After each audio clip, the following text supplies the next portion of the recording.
बूढ़ पुरनिया के ना होखे से घर दुआर उदास लागेला। बूढ़ पुरनिया के ना होखे से घर दुआर उदास लागेला। यदि माई बाबूजी ना होखस तो ई संसार उदास लागेला। देखो, बिजली मोटर के युग में पकवा इनार अब उदास लागेला। बिजली मोटर के युग में अब पकवा इनार उदास लागेला। देखो, धरती अगर परती रहे तो दियर बधार उदास लागेला।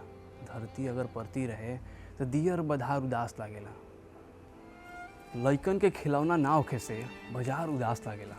लइकन के खिलौना ना होखे से बाजार उदास लागेला। एकाध सार साली ना होखे से ससुरार उदास लागेला।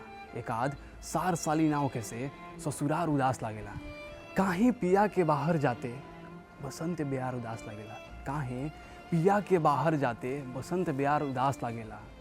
मर्द के ना होखे से मेहरारू के सिंगार उदास लागेला। मर्द के ना होखे से मेहरारू के सिंगार उदास लागेला। देखावटी बनावटी होखे तो दूरे से प्यार उदास लागेला। देखावटी बनावटी होखे तो दूरे से प्यार उदास लागेला। जे मन ठीक ना होखे तो आइल बहार उदास लागेला। जे मन ठीक ना होखे तो आइल बहार उदास लागेला।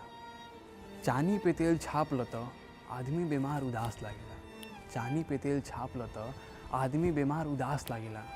आ कमाए वाला बाहर चल जाए तो घर परिवार उदास लागेला।